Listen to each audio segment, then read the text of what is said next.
Welcome to today's WWE Reddit video. As always in these Reddit videos, we go over 8 intriguing posts on the official WWE Reddit. I gave my thoughts on the post, and at any point in the video, you guys can leave me your thoughts on the post down in the comments below. But as always, before we get anywhere in any video, be sure to like the video, subscribe to the channel, turn on post notifications so you never miss an upload. Go follow the socials. The links to those will be in the description of this video. That includes my Instagram account, my X account. Do all that, helps me out a ton, and I'll get you guys straight on into today's Reddit video. World title run in 2026, and you got LA Knight right there.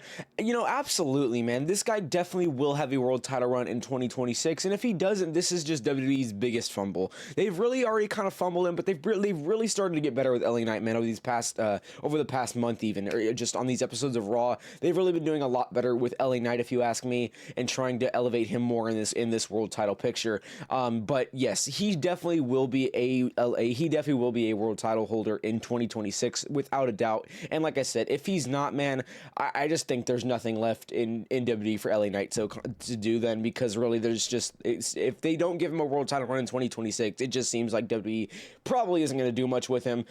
So this guy, LA Knight, absolutely will get a world title run in 2026. I don't think WWE wants to fumble LA Knight, man. If they do, they've pretty much just fumbled like a modern day Stone Cold plus like the modern day Rock, combo, because that's kind of who LA Knight is. He really just reminds me of a persona of Stone Cold, and then he's got a side of Rock as well. So pretty much if they fumble this guy, they pretty much just fumbled both those guys in a modern era. So I definitely think they will not fumble LA Knight. He will definitely be a world title holder in 2026 without a doubt. And honestly, I can't wait for that to happen. It would be nice to see it happen in 2025, but I definitely don't see it happening in 2025, but for sure in 2026. Why don't they ever cross paths? Then you got Gunther and Roman. Now that is a good question, but at the same time, I think it's honestly very obvious if you think about it. Let's just think for the majority, Gunther has pretty much always been on Raw, and then Roman has pretty much, he was pretty much on SmackDown a lot. And obviously Roman Reigns is always pretty much stuck in this bloodline vortex, which I'm not hating on that. I think Roman in the bloodline thing is fine. I don't mind it at all. Actually, I think it's actually really good. The bloodline storyline, it's not knocking that, but the point is, I think Roman is really just always stuck in the bloodline vortex. He's always dealing with bloodline, and then over here you got Gunther. He's on Raw, and he's always world heavyweight champion. And there's really no reason for, Roman just to randomly come over to Raw and go after Gunther for the World Heavyweight title, because there's just, it would really just feel like, you have Roman in this bloodline storyline, and then, for whatever reason, just randomly on one random Raw episode of Raw, you just, take him out of SmackDown and you just bring him over to Raw to have a feud with Gunther. That'd be very random, and I just feel like that's really why they just haven't crossed paths yet, is just because it's really obvious, man. Roman always in the bloodline vortex, always doing other stuff that, that's not even related to Gunther whatsoever, not even on the same brand. And then, and currently Gunther's not even on the show. He's obviously has time off. I'm pretty sure it's time off. I don't think he's injured. So, obviously they're not going to cross paths even then for a few more months, even if they do at all. But yeah, the obvious answer here in my opinion is just, Roman, he's always doing other stuff that's not even related to Gunther whatsoever. And then Gunther's always doing stuff that's really not related to Roman Reigns as well. So, it's really obvious, man. There has not really been a right time for these guys to feud yet. It will come. I do think the WWE will want to do a feud like this. It's just we're not going to see it. We're not going to see it for a little bit longer. Maybe we'll get it next year. I think that'd be awesome. But it's still going to be a few more months before we get this, if we get it at all, for sure. Has to be match of the year, and then you have Cena and AJ Styles here from their match at Crown Jewel. I really strongly disagree here. This was a great match. Don't get me wrong. I love both of these guys. Like I mentioned it in most of my videos, man. AJ Styles is my favorite wrestler of all time. He's really that guy who really got me into wrestling. I'm not trying to knock him, but even then, I just don't think this was match of the year, man. And I mentioned this in my Crown Jewel recap video. This match felt more of, it kind of just felt like we didn't have much John Cena. We didn't have much AJ Styles. Yes, they were there, yes, but it just felt like they were always doing other people's moves. Like, for example, John Cena was pretty much doing other people's moves and really wasn't doing many of his moves. It kind of, with the Sister Abigail, which I didn't mind that. I didn't really mind them doing those moves. I just really felt that we needed to see just more strictly John Cena and just more strictly AJ Styles. And obviously, because this is the last time that these two are going to cross paths in the WWE ring, most likely. So this match, definitely not match of the year. It is one of the best matches of the year, in my opinion, but it's not the best. yes, there's way better matches that have happened this year, and I'm not knocking this match whatsoever. It's just there could have been a few more things that WWE could have done to make this match potentially be match of the year, but in my opinion, definitely do not see match of the year here. I don't even think this was probably the best match that AJ and Cena have had together. I think the best match that these two have had is that SummerSlam 2016, I believe it was. Yes, SummerSlam 2016. I think that was the best match that these two have ever had. But yeah, definitely not best match of the year, but definitely one of the best. Will Becky Lynch's Women's Intercontinental Championship reign end next Monday on Raw? No, I definitely do not see this happening. I only would if we didn't have the ever-looming presence of AJ Lee, but we have this ever-living presence of AJ Lee, and I really think that when Maxine Dupree and Becky Lynch do square off one-on-one this coming week on Raw for the Intercontinental title, I think this is where AJ Lee is going to come back. Obviously, we haven't seen her since WrestlePalooza, I believe it was. So I really think that, it's not going to end, and most likely AJ Lee is probably going to interfere here. I don't know how that's really going to play out, but I just really feel like AJ Lee is for some reason going to interfere, and then we're going to have this big whole triple threat feud with Maxine Dupree, Becky Lynch, and AJ Lee for the Intercontinental title, and that's probably what we'll see over the next month or so, which I'm perfectly fine with. I think that match that we just saw last week, I believe it was, between Maxine and Becky was a very good match in my opinion. It was definitely one of the best matches of the night. So I can't wait till they have this Intercontinental Championship match. I think it'll really be very freaking good, and having the ever-looming presence of AJ Lee is just going to make it even better. So really, to sum up this post, I definitely do not think that her reign will end next Monday, and it's probably going to be. It's almost time for Becky's reign to end. I don't think it's going to last much longer, but she's definitely not going to lose it on this episode of Raw. No freaking way. Dom versus Cena at Survivor Series.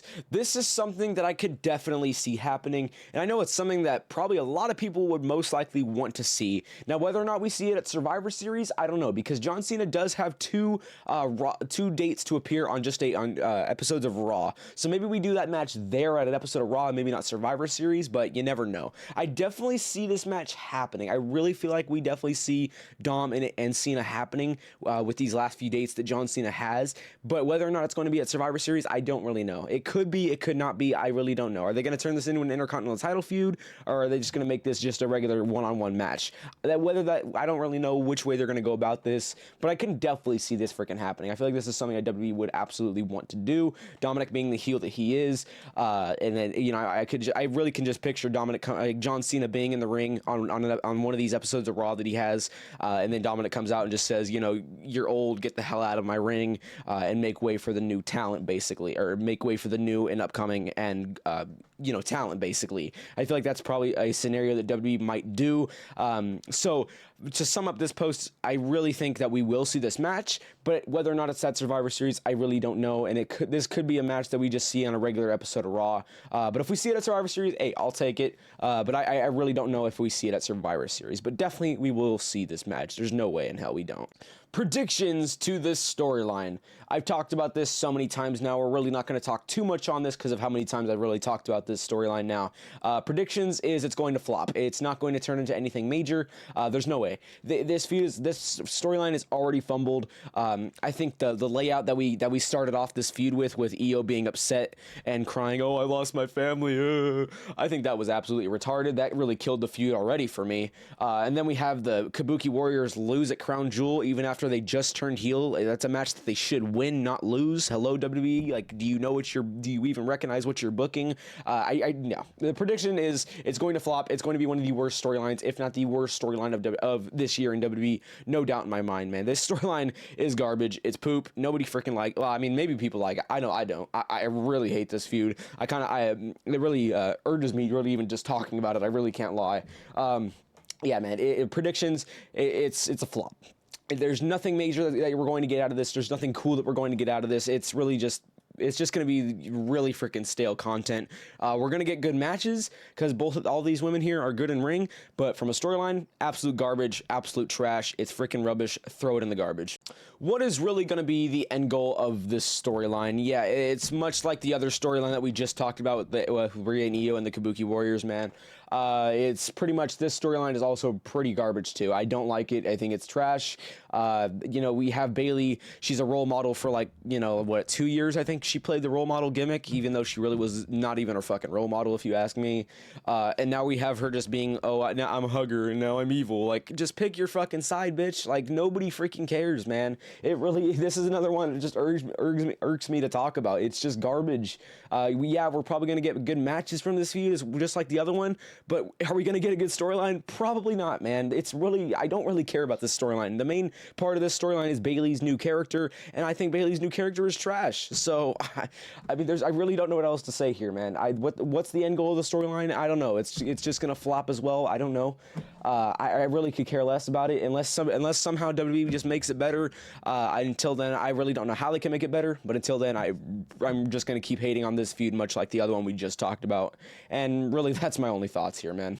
Is this the right direction for the Vision? So I did talk about this in Wednesday's video, I believe. Yeah, it was Wednesday's video, and I just talked about, pretty much, was Braun Breaker turning heel kind of the right call? And I also talked about a few conspiracy theories as well. So is this the right direction for the Vision? It depends if you think they are really going this direction. Now, what do I mean by that? What I mean by that is maybe this is a work. Maybe this is not going to really be real. Maybe it's just kind of trying to distract CM Punk. Obviously, CM Punk, he's the #1 contender to Seth's title, so maybe they're doing this to kind of distract Punk and maybe think he's going to get the easy victory. But lo and behold, the Vision is still good, and they're still, they're just working CM Punk basically. Maybe they're just tricking him, and they're just trying to mess with CM Punk basically. So if you think that. It really just depends what you think, like, WWE is really trying to do with the Vision. Are they trying to perform a work? Are they trying to mess with us, the WWE fans, and CM Punk? Or is this really real, man? So if we're just considering that this is like the reality, that Braun Breaker, Paul Heyman, and Braun Strowman are really turning heel on Seth Rollins, this is definitely a good direction to go in for the Vision. Yes, it was a little bit out of the blue, but I think it's a good thing. I think that's literally leaving questions of people kind of like, oh, what's next? And that definitely for me, man, I can't wait to see what's next for the Vision. I really hope it's not a work, because if I really want to see this, man, like just this picture right here with Braun Breaker holding that heavyweight title, I want that to become a reality where he's actually champion. I think that would be awesome, dude. Braun Breaker would make a great world heavyweight champion, man. So yeah, I'm gonna say yes, this is the right direction for the Vision, in the sense of saying that this is not a work. Absolutely, this is the right direction.